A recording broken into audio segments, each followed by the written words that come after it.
వైఎస్ఆర్ అనే 3 అక్షరాలు తెలుగు రాజకీయాల్లో, ముఖ్యంగా కొన్ని కోట్ల మంది తెలుగు ప్రజల ఆలోచనల్లో ఈ 3 అక్షరాల ప్రభావం చాలా ఉంటుంది. భౌతికంగా ఆయన ప్రజలకు దూరమైన ఆయన ముఖ్యమంత్రిగా అమలు చేసిన విధానాల ప్రభావం ఇప్పటికీ ఎప్పటికీ వైఎస్ఆర్ గారిని గుర్తుంచుకునేలా చేస్తూనే ఉంటుంది. అందుకే ఆయన్ని అభిమానించేవారు, ఆయన్ని విమర్శించేవారు ఎవరైనా సరే నేడు వైఎస్ఆర్ గారు లేకపోయినా కూడా రాజకీయాల్లో ఆయన ప్రస్తావన లేకుండా ఎవరూ తమ తమ రాజకీయ ప్రస్థానాన్ని కొనసాగించలేరు.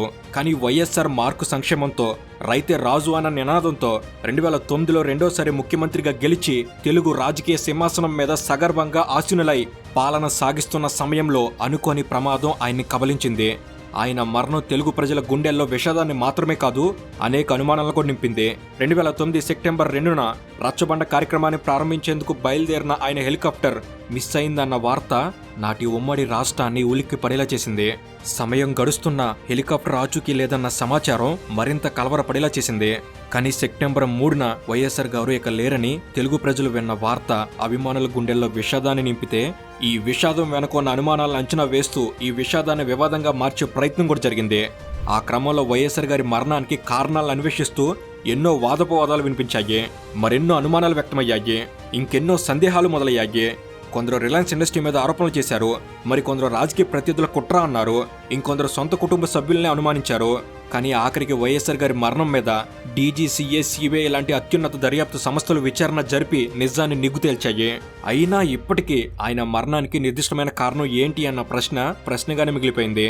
అందుకే ఈ ప్రశ్నకు సమాధానం తెలుసుకునే ప్రయత్నమే ఈ వీడియోలో చేయబోతున్నాం. అసలు వైఎస్ఆర్ గారు మరణించిన రోజు ఏం జరిగింది? ఆయన ప్రయాణించిన హెలికాప్టర్లో లోపాలున్నాయా? పైలట్ చేసిన పొరపాటు ఏదైనా ఉందా? బ్లాక్ బాక్స్ రికార్డింగ్ని రికవరీ చేస్తే ఏం తేలింది? ఈ మొత్తం ప్రమాదం మీద దర్యాప్తు చేసిన సిబిఐ ఏం తేల్చింది? అసలు ఎన్నికలు జరిగిన 3 నెలల్లోనే వైఎస్ఆర్ గారు ప్రజలతో మమేకమయ్యేందుకు రచ్చబండ అనే కార్యక్రమాన్ని ఎందుకు మొదలు పెట్టాల్సి వచ్చింది? ఇలా ప్రతి ఒక్క విషయాన్ని చాలా లోతుగా వెళ్ళి మరి మనం కూడా తెలుసుకునే ప్రయత్నం చేద్దాం. ఈ వీడియో ఎలా ఉండబోతుందంటే, రాజశేఖర రెడ్డి గారు మరణించిన సెప్టెంబర్ 2, 3 తేదీల్లో అసలు ఏం జరిగింది, ఆ 2 రోజులు రాష్ట్రంలో ఉన్న పరిస్థితి ఏంటి, సెర్చ్ ఆపరేషన్ ఎలా జరిగింది, ఇలాంటి పూర్తి వివరాలు ఇందులో ఉండబోతున్నాయి. రాజశేఖర రెడ్డి గారి మరణానికి సంబంధించిన విషాదాన్ని మరోసారి పూర్తిగా తెలుసుకోవాలంటే వీడియో మొత్తం చూడండి. లేదు, రాజశేఖర రెడ్డి గారి మరణానికి సంబంధించిన మిస్టరీని మాత్రమే తెలుసుకోవాలంటే ఆఖరి 10 నిమిషాలని అసలు మిస్ కాకండి. సో ఇక వీడియోలోకి వెళ్లే ముందు ఒక చిన్న ప్రశ్న, వైఎస్ఆర్ గారిపై మీకున్న అభిప్రాయం ఏమిటి? తప్పకుండా కామెంట్స్లో పంచుకోండి. అండ్ ఇలాంటి మరిన్నో ఇన్ఫర్మేటివ్ వీడియోస్ని మీ కొరకు తెచ్చేందుకు మీ సపోర్ట్గా ఈ వీడియోకి జస్ట్ లైక్ చేయండి చాలు. సో లెట్ చేయకుండా let's get into the video.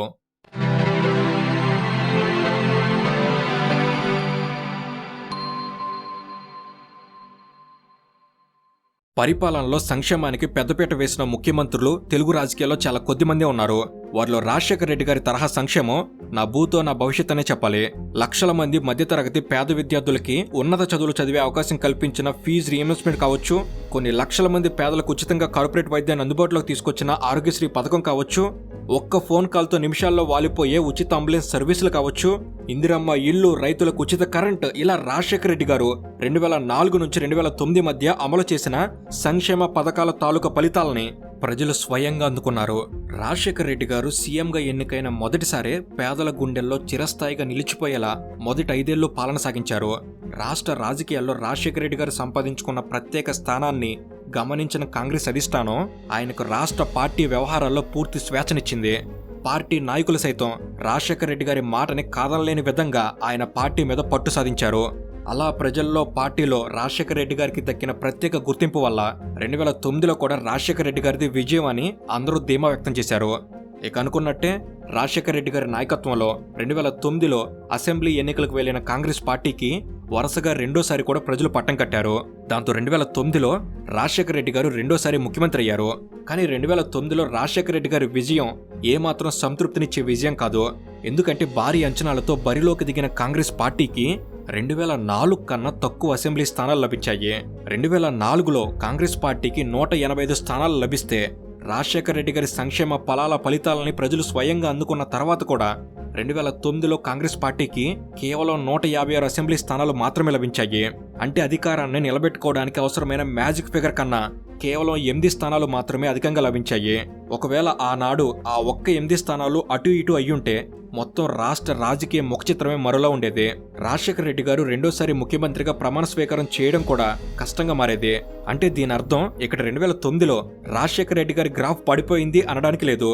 ఎందుకంటే ఆనాడు రాష్ట్ర రాజకీయాల్లోకి కొత్తగా ప్రవేశించిన చిరంజీవి గారి ప్రజారాజ్యం పార్టీ ప్రధాన పార్టీల మధ్య భారీగా ఓట్ల చీలికకు కారణమైంది. దాంతో 2009 ఎన్నికల్లో రాష్ట్ర వ్యాప్తంగా ప్రధాన రాజకీయ పార్టీల బలబలాలు పూర్తిగా తారుమారయ్యాయి. కానీ రాజశేఖర రెడ్డి గారు మాత్రం అధికారాన్ని నిలుపుకున్నా కూడా తన ప్రభుత్వానికి తక్కువ అసెంబ్లీ స్థానాలు రావడంతో ఆలోచనలో పడ్డారు. నిజానికి 2004 ఎన్నికల్లో ప్రజలు కాంగ్రెస్ పార్టీకి ఓటు వేశారు. కానీ 2009 ఎన్నికల్లో ప్రజలు కాంగ్రెస్ పార్టీకి అనడం కంటే కేవలం రాజశేఖర రెడ్డి గారికి ఓటు వేశారు అనడం కరెక్ట్. ఈ స్టేట్మెంట్ ని లోతుగా అర్థం చేసుకుంటే 2009 కల్లా రాజశేఖర రెడ్డి గారు టవరింగ్ పొలిటికల్ పర్సనాలిటీగా ఎలా మారారు అన్న విషయం అర్థమవుతుంది. కాబట్టి రాజశేఖర రెడ్డి గారికి తన పోస్ట్ ఎలక్షన్ అనాలిసిస్ లో భాగంగా ఒక విషయం అర్థమైంది.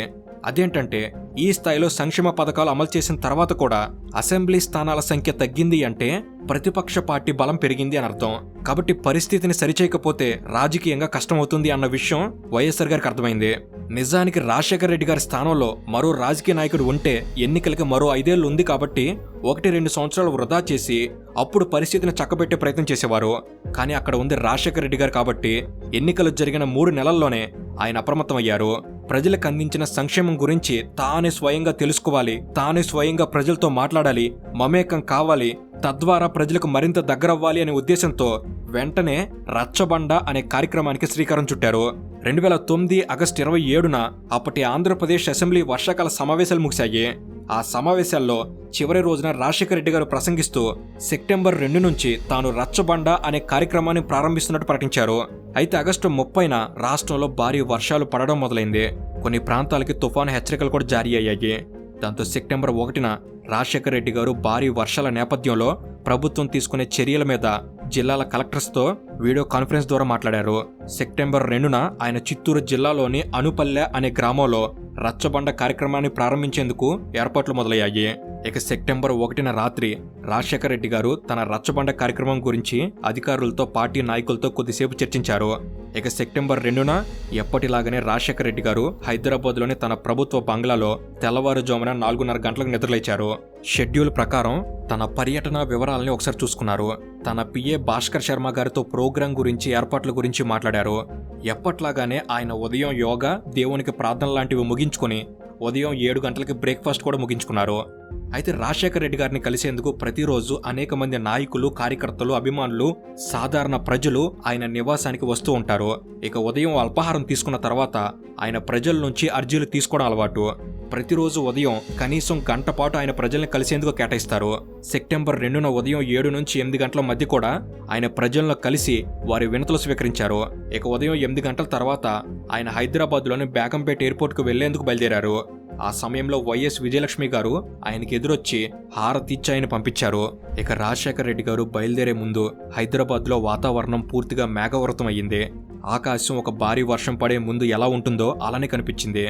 రాజశేఖర రెడ్డి గారు బేగంపేట ఎయిర్పోర్ట్కి చేరుకునే లోపు హైదరాబాద్లో తేలికపాటి వర్షం మొదలైంది. అయితే కర్నూలు జిల్లా అనుపల్లిలో ఉదయం 10:30 గంటలకి రచ్చబండ కార్యక్రమాన్ని ప్రారంభించి అక్కడ ప్రజలతో మాట్లాడిన తర్వాత 12:30 గంటలకి అక్కడి నుంచి బయలుదేరి నెల్లూరు జిల్లా వరికుంటపాడులో రైతులతో సమావేశం కావాల్సి ఉంది. ఆ తర్వాత ప్రకాశం జిల్లా కనుమలలో కూడా పర్యటించాల్సి ఉంది. అలా ఒకే రోజు 3 జిల్లాల్లో పర్యటించేలా షెడ్యూల్ సిద్ధమైంది. షెడ్యూల్ ప్రకారం ఆయన 10:30 గంటలకి కర్నూలు జిల్లా అనుపల్లికి చేరుకోవాలి అంటే బేగంపేట ఎయిర్పోర్ట్ నుంచి ఉదయం 8:30 గంటలకు బయలుదేరాల్సి ఉంటుంది. అనుకున్నట్టే ఉదయం 8:30 గంటలకి అధికారులు ఎయిర్పోర్ట్లో హెలికాప్టర్ని సిద్ధం చేశారు. ఆ రోజు రాజశేఖర రెడ్డి గారు ప్రయాణించడానికి బెల్ 430 హెలికాప్టర్ని అధికారులు రెడీగా ఉంచారు. ఈ బెల్ 430 హెలికాప్టర్ని 1999లో అప్పటి రాష్ట్ర ప్రభుత్వం 25 కోట్ల రూపాయలకు కొనుగోలు చేసింది. అంటే 2009కి దీన్ని కొనుగోలు చేసి 10 సంవత్సరాలు పూర్తయింది. బెల్ 430 అనేది 5 సీటర్ హెలికాప్టర్. 2 పైలట్లతో పాటు మరో 3 వ్యక్తులు మాత్రమే ప్రయాణించే వీలుంటుంది.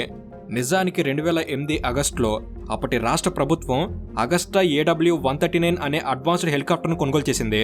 కానీ సెప్టెంబర్ 2న మాత్రం అధికారులు కొత్త హెలికాప్టర్ అయిన అగస్టా 139కి బదులుగా పాత హెలికాప్టర్ అయిన బెల్ 430ని సిద్ధం చేశారు.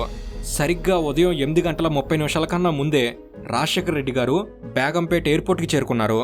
బేగంపేట ఎయిర్పోర్ట్లో ఆయన కాన్వాయ్లో వచ్చిన కొందరు మంత్రులకి, పార్టీ నాయకులకి రాజశేఖర రెడ్డి గారు త్వరగా కార్యక్రమం జరిగే ప్రాంతానికి చేరుకోవాలని సూచనలు చేశారు.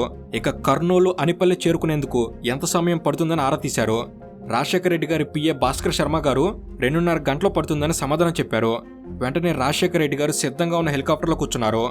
ఆ హెలికాప్టర్లో 2 పైలట్లు కాకుండా మరో 3 మాత్రమే ప్రయాణించే అవకాశం ఉండడంతో రాజశేఖర రెడ్డి గారు, ప్రిన్సిపల్ సెక్రటరీ పి సుబ్రహ్మణ్యం గారు, రాజశేఖర రెడ్డి గారి చీఫ్ సెక్యూరిటీ ఆఫీసర్ వెస్లీ గారు వీళ్ళ 3 మాత్రమే ఆ హెలికాప్టర్లో కూర్చున్నారు. ప్రోటోకాల్ ప్రకారం సెక్యూరిటీ ఆఫీసర్ లేకుండా ముఖ్యమంత్రులు ప్రయాణించడానికి వీల్లేదు. రాజశేఖర రెడ్డి గారితో మరో నాయకుడు ప్రయాణించే వీల్లేదు. కనుక ఈ 3 కాకుండా ఫ్రంట్ క్యాబిన్లో pilot SK Bhatia, co pilot MS Reddy కూడా ఆ హెలికాప్టర్లో ఉన్నారు. ఇక ఈ పైలట్లు ఎవరైతే ఉన్నారో వాళ్ళిద్దరూ ఫ్లైట్ ఆపరేషన్స్ లో చాలా experts. Pilot in command S K Bhatia, వీరు ఇండియన్ ఎయిర్ ఫోర్స్ లో గ్రూప్ కెప్టెన్ ర్యాంక్ ఆఫీసర్, వేల గంటల ఫ్లయింగ్ ఎక్స్పీరియన్స్ ఉన్న వ్యక్తి. ఆయన వీఐపీ ట్రాన్స్పోర్ట్ కి సంబంధించిన విషయాల్లో స్పెషల్ గా ట్రైనింగ్ తీసుకున్న most eligible and well qualified pilot. ఇక కో పైలట్ గా ఉన్న ఎంఎస్ రెడ్డి కూడా హైలీ ఎక్స్పీరియన్స్డ్ పైలట్. కాబట్టి పైలట్ కెపాసిటీ విషయంలో ఎలాంటి సందేహం అవసరం లేదు. ఇక సరిగ్గా 8:38 ఆ హెలికాప్టర్ బేగంపేట ఎయిర్పోర్ట్లో టేకాఫ్ అయింది. హైదరాబాద్ ఎయిర్ ట్రాఫిక్ కంట్రోలర్తో కమ్యూనికేట్ చేస్తూ ఆ హెలికాప్టర్ హైదరాబాద్ నుంచి కృష్ణానది మీదుగా నల్లమల అడవులను దాటుతూ కర్నూలు వైపు ప్రయాణమైంది. 9:12 పైలట్ ఎస్కే బాటియా హైదరాబాద్ ఏటీసీతో మాట్లాడుతూ కొద్దిసేపట్లో చెన్నై ఏటీసీ రేంజ్లోకి వెళ్తున్నట్టు చెప్పారు. దాంతో హైదరాబాద్ ఏటీసీ నుంచి చెన్నై ఏటీసీకి సమాచారం వెళ్ళింది. 9:20 పైలట్ ఎస్కే బాటియా వాళ్ళు కృష్ణానది మీదుగా వెళ్తున్నట్లు హైదరాబాద్ ఏటీసీకి సమాచారం ఇచ్చారు.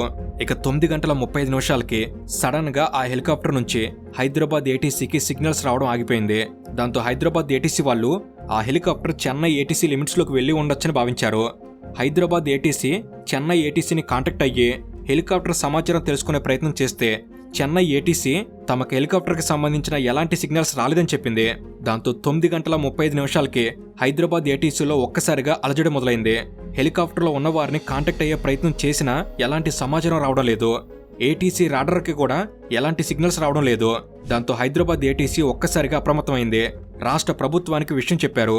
ఆ హెలికాప్టర్లో ఉంది రాష్ట్ర ముఖ్యమంత్రి రాజశేఖర రెడ్డి గారు కాబట్టి ఈ విషయం వెంటనే బయటికి రాలేదు.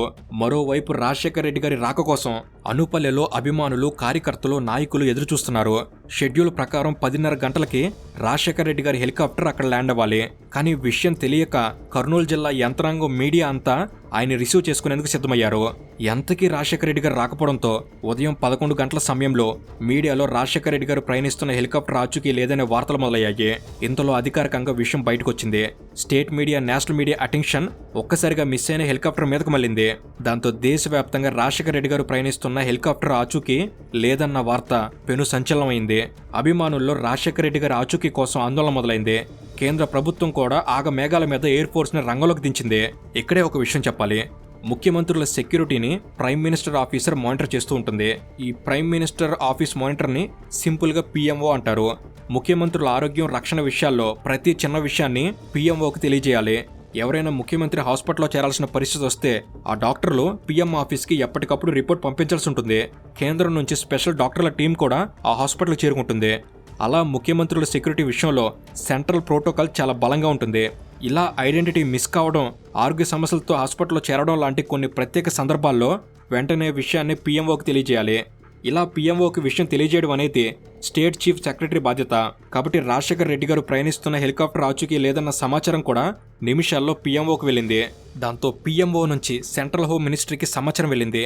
సెంట్రల్ హోమ్ మినిస్ట్రీ ఛత్తీస్గఢ్, ఒరిస్సాలో ఉన్న మొత్తం 5,000 మంది సిఆర్పిఎఫ్ కమాండోలను నల్లమల అడవుల్ని జల్లెడ పట్టేందుకు రంగంలోకి దించింది. ఇండియన్ ఎయిర్ ఫోర్స్ వద్ద ఉన్న లో ఆల్టిట్యూడ్ ఎయిర్ క్రాఫ్ట్స్ కూడా నల్లమల అడవుల్ని జల్లెడ పట్టడం మొదలుపెట్టాయి. మొత్తం 225 స్క్వేర్ కిలోమీటర్ల ఫారెస్ట్ ఏరియాని 7 సెక్టార్లుగా విభజించారు. ఏరియల్ సెర్చ్ కోసం ఒక్కో సెక్టార్కి ఒక్కో చాపర్ను కేటాయించారు. కర్నూలు, అనంతపురం, నల్గొండ, మహబూబ్ నగర్ ఇలా నల్లమల అడవులు విస్తరించి ఉన్న జిల్లాల పోలీసు యంత్రాంగం అంతా గ్రౌండ్ సెర్చింగ్ కోసం అడవుల్లోకి వెళ్లారు. ఉదయం 11 గంటలకల్లా సెర్చింగ్ మొదలైంది. ఇక మధ్యాహ్నానికి సెంట్రల్ ఫోర్సెస్ కూడా రావడంతో సెర్చ్ ఆపరేషన్ మొదలైంది. ఇంతలో ఢిల్లీలో ప్రధాని మన్మోహన్ సింగ్ గారు కాంగ్రెస్ అధినేత సోనియా గాంధీతో సహా కాంగ్రెస్ పార్టీ ముఖ్య నాయకులు సమావేశమయ్యారు. రాజశేఖర రెడ్డి గారి ఆచూకీ కోసం జరుగుతున్న సెర్చ్ ఆపరేషన్ ని అప్పటి ప్రధాని మన్మోహన్ సింగ్ గారు స్వయంగా పర్యవేక్షించడం మొదలుపెట్టారు. అలాగే కేంద్ర పార్టీ, రాష్ట్ర పార్టీ ముఖ్య నేతలతో సంప్రదింపులు మొదలుపెట్టింది. రాజకీయ పరిణామాలు ఇలా ఉండగా రాష్ట్రంలో నల్లమల అడవులు దగ్గరలో ఉన్న రాజశేఖర రెడ్డి గారి అభిమానులు వారే స్వచ్ఛందంగా అడవిలోకి వెళ్లి వెతకడం మొదలుపెట్టారు.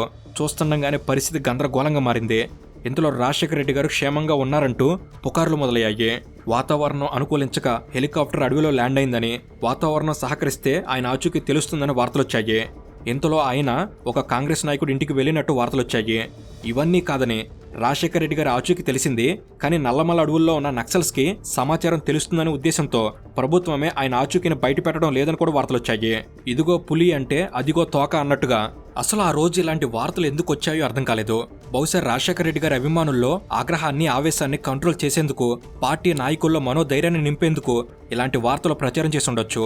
ఇక ప్రజల్లో అయోమయం, అనుమానం బలపడుతున్న క్రమంలో సెప్టెంబర్ 2న సాయంత్రం 4 గంటలకి అప్పటి ఆర్థిక మంత్రి రోసయ్య గారు మీడియా సమావేశం ఏర్పాటు చేసి ఆయన క్షేమంగా వస్తారని భావిస్తున్నట్టు చెప్పారు. సాయంత్రం 4 గంటలకి అంటే ఆయన ఆచూకీ లేకుండా పోయిన 6:30 గంటల తర్వాత రాష్ట్ర మంత్రి అధికారికంగా బహిరంగంగా ఆయన క్షేమంగా తిరిగి వస్తారని స్టేట్మెంట్ ఇవ్వడంతో రాష్ట్ర ప్రజలు కూడా రాజశేఖర రెడ్డి గారు క్షేమంగా ఉన్నారన్న ఆశలను కొనసాగించారు. కానీ సమయం గడుస్తున్న కొద్దీ ఆయన క్షేమం పట్ల అనుమానాలు మొదలయ్యాయి. ఒకవైపు చీకటి పడుతుంది, మరోవైపు ఆచూకీ ఇంకా లభించలేదు. దాంతో సాయంత్రం 5:30 గంటలకి సిఆర్పిఎఫ్ జవాన్లు నైట్ విజన్ కెమెరాల సహాయంతో సెర్చ్ ఆపరేషన్ కొనసాగించారు. ఇస్రో ద్వారా హై రెజల్యూషన్ శాటిలైట్ ఇమేజెస్ కూడా తెప్పించి పరిశీలించారు. కృష్ణానదిలో ఏవైనా ఆనవాళ్లు కనిపిస్తుందేమోనని కృష్ణానది పొడవున ఎయిర్ ఫోర్స్ హెలికాప్టర్లు పరిశీలించాయి. సెప్టెంబర్ 2న రాత్రి 7 గంటల సమయంలో సుకోయ్ యుద్ధ విమానానికి థర్మల్ ఇమేజింగ్ డివైస్ ను సెటప్ చేసి ఏరియల్ సెర్చ్ ను కొనసాగించారు. కానీ ఈ ప్రయత్నాలేవి సెప్టెంబర్ 2న రాజశేఖర రెడ్డి గారి ఆనవాళ్ళని ఇవ్వలేకపోయాయి. కోట్లాది మంది ప్రజలు విషయం తెలిసినప్పటి నుంచి టీవీలు కతుక్కుపోయారు. ఆయన క్షేమంగా ఉన్నారన్న వార్త వినేందుకు కోట్లాది మంది ఎదురు చూస్తూనే ఉన్నారు. ఇంతలో రాష్ట్రంలో అనేక చోట్ల దేవాలయాల్లో పూజలు, చర్చిల్లో ప్రార్థనలు, మసీదుల్లో నమాజులు, ఇలా రాజశేఖర రెడ్డి గారి క్షేమాన్ని కాంక్షిస్తూ కోట్లాది మంది అభిమానులు సర్వమత ప్రార్థనలు మొదలుపెట్టారు. రాత్రిపూట కూడా నల్లమల్ల అడవుల్లో గ్రౌండ్ సెర్చ్ కొనసాగింది. సెప్టెంబర్ 2న అర్ధరాత్రి అవుతున్నా ఇంకా ఆచూకీ దొరకలేదు. దాంతో ప్రజల్లో అనుమానం, ఆయన అభిమానుల్లో భయం మొదలైంది. ఇక సెప్టెంబర్ 3న ఉదయం 6:30 గంటలకి మరలా సెర్చ్ ఆపరేషన్ మొదలైంది. కేంద్ర మంత్రులు వీరప్ప మొయిలీ, పృథ్వీరాజు చవాన్ వీరిద్దరూ సెర్చ్ ఆపరేషన్ ని మానిటర్ చేసేందుకు ఢిల్లీ నుంచి హైదరాబాద్ వచ్చారు. సెప్టెంబర్ 3న ఉదయం 8:30 గంటలకి రాష్ట్ర ప్రజలు కోరుకున్న వార్తని ఎట్టకేలకు విన్నారు. రాజశేఖర రెడ్డి గారు ప్రయాణించిన హెలికాప్టర్ ఆనవాలు లభించిందన్న వార్త వచ్చింది. ఇల్ ఫేటెడ్ సిఆర్పిఎఫ్ హెలికాప్టర్ కర్నూలుకి తూర్పున 40 నాటికల్ మైళ్ళ దూరంలో, ఆత్మకూరికి 10 కిలోమీటర్ల దూరంలో రుద్రకొండ మీద హెలికాప్టర్ ఆనవాలను గుర్తించింది. ఆయన ఆచూకీ లభించిందని ఊపిరి పీల్చుకునే లోపే ఆ ప్రాంతంలో హెలికాప్టర్ కూలిపోయినట్లుగా ఆనవాళ్లున్నాయనే మాట అభిమానుల గుండె వేగాన్ని ఒక్కసారిగా రెట్టింపు చేసింది. అక్కడ హెలికాప్టర్ కూలిపోయినట్టు స్పష్టమైన ఆనవాళ్లు కనిపించాయనే వార్త విన్న తర్వాత కూడా రాజశేఖర రెడ్డి గారి అభిమానుల్లో ఆశలు సజీవంగానే ఉన్నాయి. ఎందుకంటే హెలికాప్టర్ కూలిపోయే ముందు ఆ హెలికాప్టర్లో ఉన్నవాళ్లు పారాషూట్ సహాయంతో క్షేమంగా దిగుంటారు. కాబట్టి హెలికాప్టర్ కూలిపోయినంత మాత్రాన రాజశేఖర రెడ్డి గారు మరణించారని అంగీకరించలేమని ఆయన అభిమానులు రాజశేఖర రెడ్డి గారి రాక మీద కొండంత ఆశల్ని అలానే కొనసాగించారు. ఇంతలో ఉదయం 10 గంటలకి ఆ హెలికాప్టర్ కూలిన రుద్రకొండ అనే ప్రాంతానికి సిఆర్పిఎఫ్ బలగాలు చేరుకున్నాయి. అక్కడున్న పరిస్థితి చూసి అందరూ షాక్ అయ్యారు. హెలికాప్టర్ కుప్పకూలడంతో భారీగా ఎగిసిపడిన మంటల్లో ఎత్తైన చెట్లు కాలి బూడిదయ్యాయి. హెలికాప్టర్ శిథిలాల్లో గుర్తించేందుకు వీలు లేని విధంగా మృతదేహాలు కనిపించాయి. ఉదయం 10 గంటలకి రాజశేఖర రెడ్డి గారు ఇక లేరు అన్న వార్త దేశవ్యాప్తంగా సంచలనం సృష్టించింది. అప్పటి ఉమ్మడి రాష్ట్రాన్ని ఈ వార్త దిగ్భ్రాంతికి గురిచేసింది. సెప్టెంబర్ 3న ఉదయం 10:30 గంటలకి ఢిల్లీలో ప్రైమ్ మినిస్టర్ మన్మోహన్ సింగ్ గారు, సోనియా గాంధీ, ప్రణబ్ ముఖర్జీ, ఏకే ఆంటోనీ, చిదంబరం, అహ్మద్ పటేల్ లాంటి వాళ్ళు అత్యవసర సమావేశం ఏర్పాటు చేసి రాష్ట్రంలో తదుపరి ముఖ్యమంత్రి ఎవరు అనే విషయం మీద చర్చ ప్రారంభమైంది. రోసయ్య గారిని ఆపద్ధర్మ ముఖ్యమంత్రిగా నియమిస్తూ నిర్ణయం తీసుకున్నారు.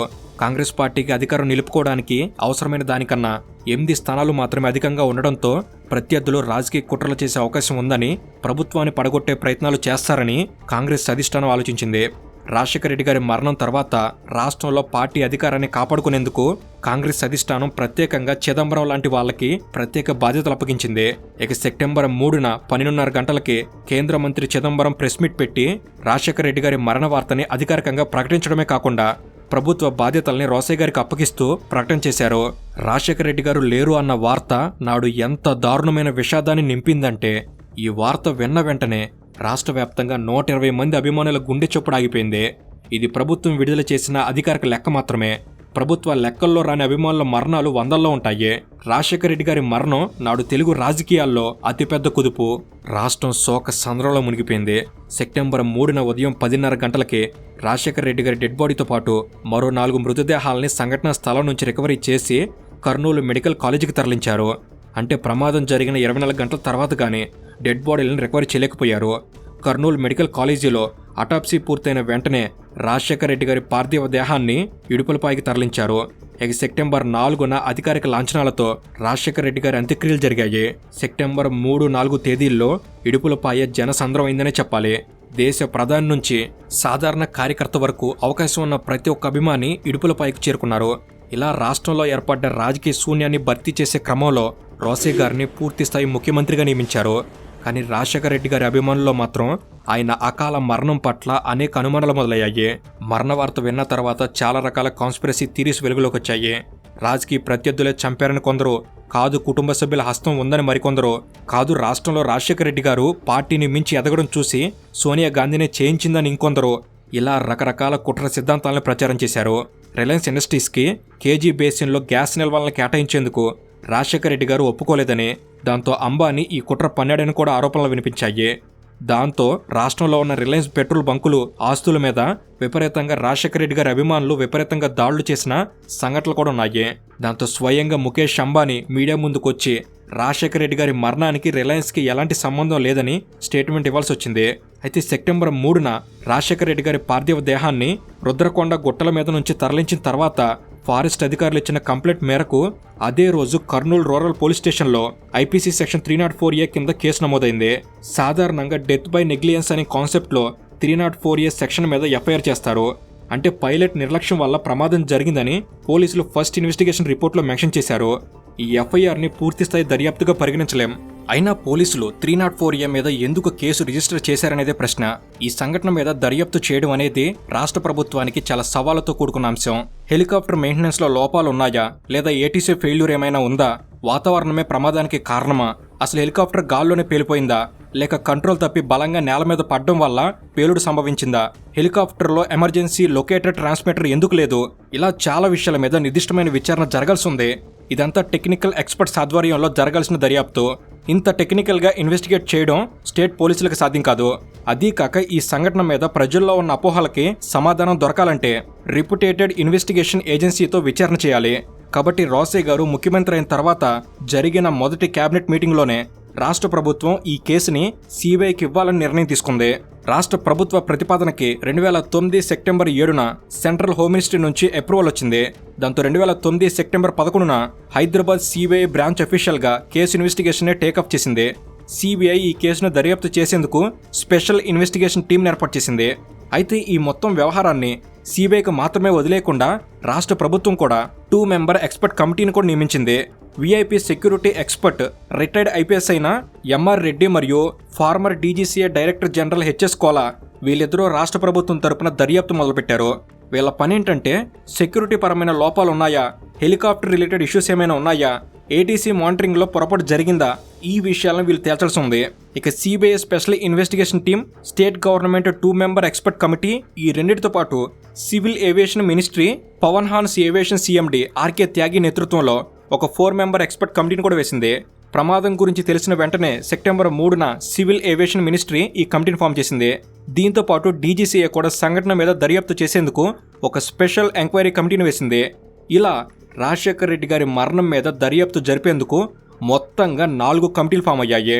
ఇక DGCA, civil aviation ministry expert కమిటీలు హెలికాప్టర్ నుంచి బ్లాక్ బాక్స్తో పాటు మరికొన్ని టెక్నికల్ ఎవిడెన్స్ని సేకరించి ఫోరెన్సిక్ ల్యాబ్కు పంపించాయి. సెప్టెంబర్ 11 నుంచి ఈ దర్యాప్తులో సిబిఐ కూడా భాగమైంది. అయితే మరణించింది రాష్ట్ర ముఖ్యమంత్రి, అత్యంత ప్రజాదరణ ఉన్న నాయకుడు కావడంతో ఆయన మరణం మీద అనుమానాలను నివృత్తి చేసేందుకు ఈ ఇన్వెస్టిగేషన్ కమిటీలు చాలా వేగంగా దర్యాప్తుని కొనసాగించాయి. 2009 సెప్టెంబర్ 25న అంటే సంఘటన జరిగిన 23 రోజుల్లోనే డీజీసీఏ ఇన్వెస్టిగేషన్ టీం తమ నివేదికను విడుదల చేసింది. హెలికాప్టర్ పూర్ విజిబిలిటీ టర్బులెన్స్ కారణంగా హెలికాప్టర్ రెడ్ రాడర్ జోన్లోకి ప్రవేశించిందని, తద్వారా ఈ ప్రమాదం జరిగిందని డీజీసీఏ ఇన్వెస్టిగేషన్ నివేదిక స్పష్టం చేసింది.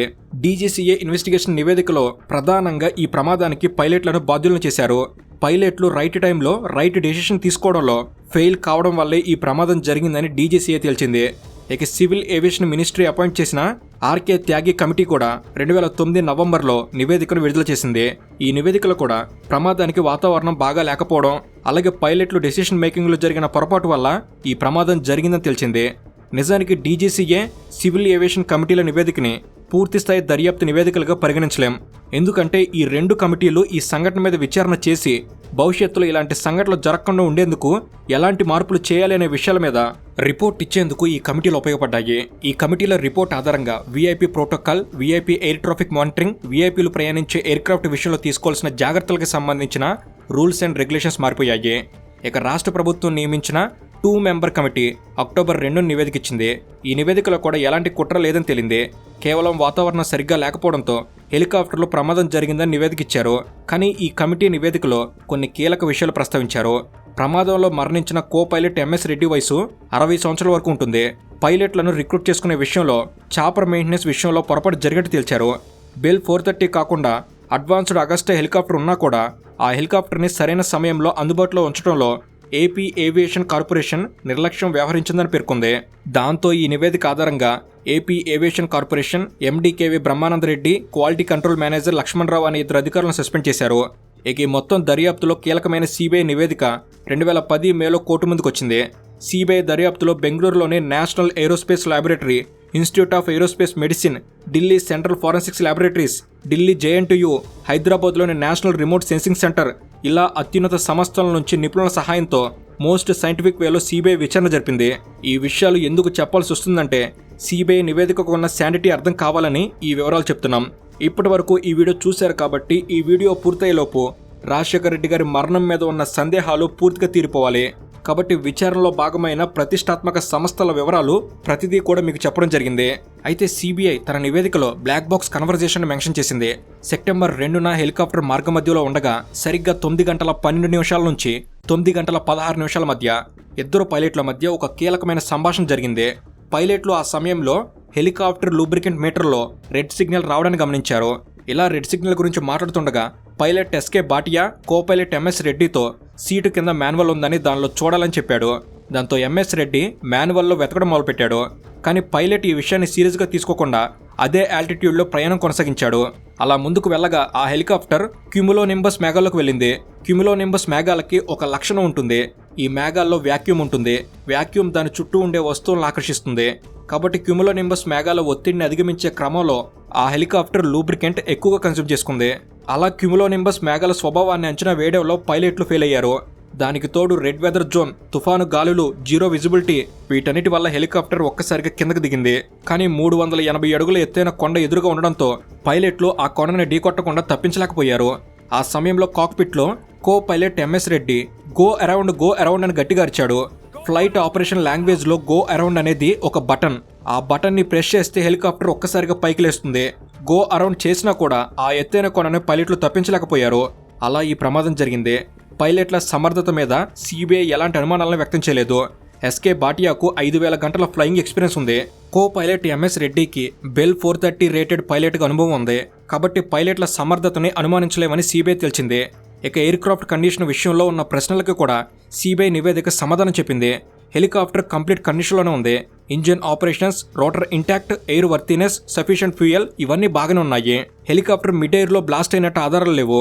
బ్లాక్ బాక్స్ రికార్డింగ్స్ ప్రకారం ఆఖరి క్షణం వరకు పైలట్లు ప్రమాదాన్ని తప్పించే ప్రయత్నం చేశారని సిబిఐ నివేదిక స్పష్టం చేసింది. ఈ మొత్తం దర్యాప్తులో సిబిఐ 100 మందికి పైగా సాక్షులను విచారించింది. ఏపీ ఏవియేషన్ కార్పొరేషన్ అధికారుల నుంచి ఏటీసీ ఆపరేటర్స్, కంట్రోలర్స్, వైఎస్ఆర్ గారి పిఏ, సెక్యూరిటీ సిబ్బంది ఇలా కుట్రకోణాన్ని బయటికి లాగే ప్రయత్నం జరిగినా ఎక్కడా ఈ ప్రమాదంలో కుట్రకోణం ఉన్నట్టు ఆధారాలు లభించలేదు. కాబట్టి ఈ సంఘటనని ప్రమాదంగానే సిబిఐ తేల్చింది. అయితే సిబిఐ నివేదిక ప్రకారం ఈ ప్రమాదానికి ముఖ్యమైన కారణాలు 2. సెప్టెంబర్ 1న వాతావరణ శాఖ ఇచ్చిన తుఫాను హెచ్చరికలను లెక్క చేయకపోవడం, 2 ఆ హెలికాప్టర్లో శాటిలైట్ ఫోన్ లేకపోవడం.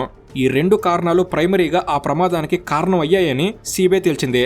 సిబిఐ దర్యాప్తులో ఎవరిని నిందితులుగా పేర్కొనకపోవడంతో హైదరాబాద్ సిబిఐ కోర్టు ఈ సంఘటన ప్రమాదంగా భావిస్తూ కేసును క్లోజ్ చేసింది. 2010 సెప్టెంబర్లోనే కర్నూలు రూరల్ పోలీస్ స్టేషన్లో నమోదైన ఎఫ్ఐఆర్ని క్లోజ్ చేయాలని సిబిఐ నుంచి స్టేట్ పోలీసులకు రిపోర్ట్ వెళ్ళింది. 2011లో AP aviation corporation operating procedure మీద అనుమానాలు వ్యక్తం చేస్తూ కొందరు కోర్టును ఆశ్రయించారు. కానీ సిబిఐ మాత్రం కేసును రీఓపెన్ చేసేందుకు ఒప్పుకోలేదు. ఇక 2010లో ఈ కేసు క్లోజ్ అయ్యే సమయానికి రాజశేఖర రెడ్డి గారి కుటుంబానికి కాంగ్రెస్ పార్టీకి మధ్య గ్యాప్ పెరగడం మొదలైంది. రాష్ట్ర రాజకీయాల్లో సరికొత్త మార్పులు మొదలయ్యాయి. ఒకవైపు ప్రత్యేక తెలంగాణ రాష్ట్ర డిమాండ్ ఊపందుకుంది. మరోవైపు వైఎస్ జగన్మోహన్ రెడ్డి గారు కాంగ్రెస్ పార్టీతో విభేదించడం మొదలుపెట్టారు. అలా రాజశేఖర రెడ్డి గారి మరణం రాష్ట్ర రాజకీయ ముఖ చిత్రాన్ని పూర్తిగా మార్చేసింది. రాజశేఖర రెడ్డి గారి మరణం ప్రజారాజ్యం పార్టీని కాంగ్రెస్ పార్టీలో విలీనం అయ్యేలా చేసింది.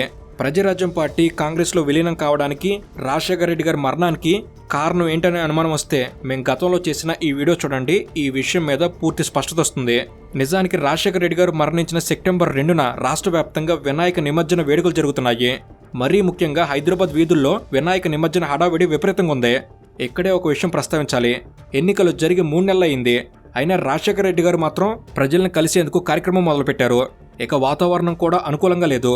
అయినా ఆయన మాత్రం ప్రకటించిన రోజే కార్యక్రమాన్ని ప్రారంభించాలనే ఉద్దేశంతో కార్యక్రమాన్ని వాయిదా వేయలేదు. ఇక ఆ రోజు రాజశేఖర రెడ్డి గారు తన కార్యక్రమాన్ని వాయిదా వేసేందుకు ఆయనకి లభించిన మరో అవకాశమే వినాయక నిమజ్జన వేడుకలు. ఎందుకంటే రాజకీయ నాయకుల ఆలోచన విధానం ఎలా ఉంటుందంటే, సాధారణంగా వారు ప్రారంభించే కార్యక్రమాలకి ప్రజల నుంచి సాధ్యమైనంత ఎక్కువ అటెన్షన్ ఉండేలా ప్లాన్ చేసుకుంటారు. ఎప్పుడైతే ప్రజల అటెన్షన్ ఎక్కువగా ఉంటుందో అప్పుడే గరిష్ట రాజకీయ ప్రయోజనం నెరవేరుతుంది. కాబట్టి వినాయక నిమజ్జన హడావిడిలో రాష్ట్ర ప్రజలు ఉన్న సమయంలో రచ్చబండ లాంటి రాజకీయ కార్యక్రమాన్ని ప్రారంభిస్తే ఈ కార్యక్రమం మీద ప్రజల దృష్టి పెద్దగా ఉండదు, రాజకీయ ప్రయోజనం నెరవేరదు. స్వార్థ రాజకీయ నాయకులు ఇలానే ఆలోచిస్తారు. కానీ రాజశేఖర రెడ్డి గారు మిగతా వారిలా స్వార్థ రాజకీయ నాయకులు కాదు. కాబట్టి వినాయక నిమజ్జన వేడుకలు కూడా ఆయన్ని సెప్టెంబర్ 2న తలపెట్టిన రచ్చబండ కార్యక్రమాన్ని వాయిదా వేసేలా చేయలేకపోయాయి.